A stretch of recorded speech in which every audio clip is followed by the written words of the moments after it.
Welcome back, friends. Today, we've got some absolutely wild geopolitical and energy news that could shake up Cuba, Venezuela, and even global oil markets.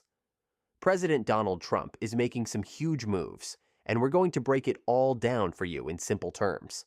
So here's what's happening.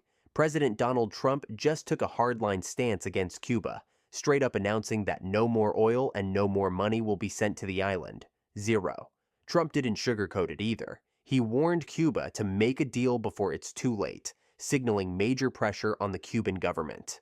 Now this is huge because for years, Cuba survived largely thanks to cheap oil and financial support from Venezuela.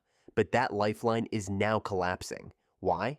Because Venezuela itself is undergoing a massive shift.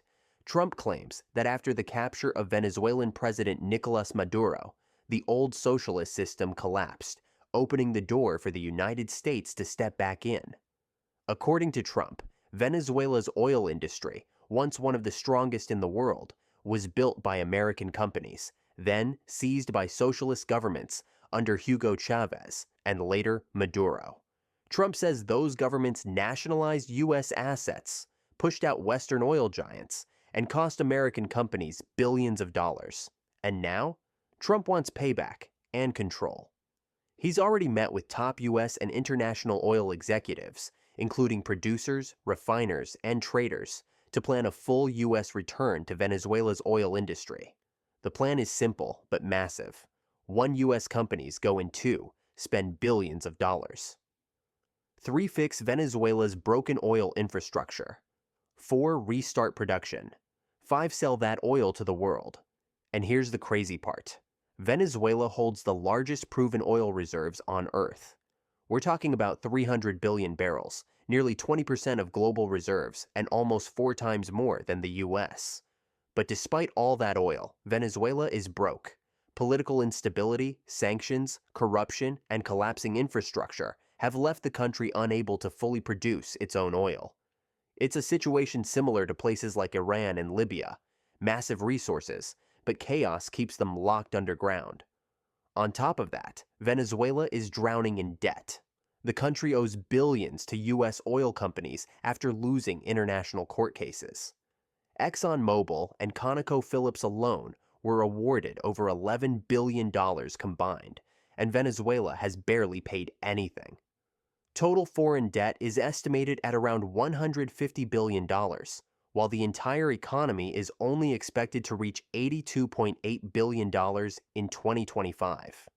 That means Venezuela owes nearly $2 for every dollar it produces.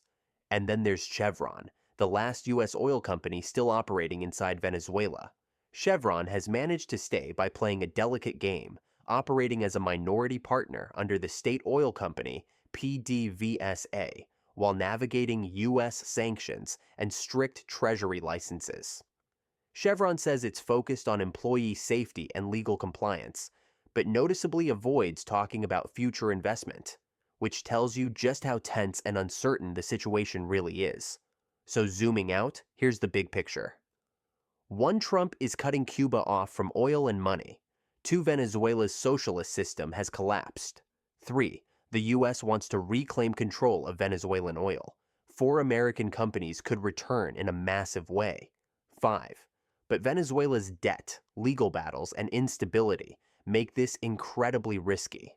This isn't just about oil, it's about power, influence, and reshaping energy flows across the entire region. Now, I think this will become a massive American energy comeback. Alright, friends, if you enjoyed this breakdown, make sure you smash that like button, hit subscribe, and turn on notifications so you don't miss any of the crazy stories coming next. We've got a lot more videos like this on the way, and trust me, you won't want to miss them.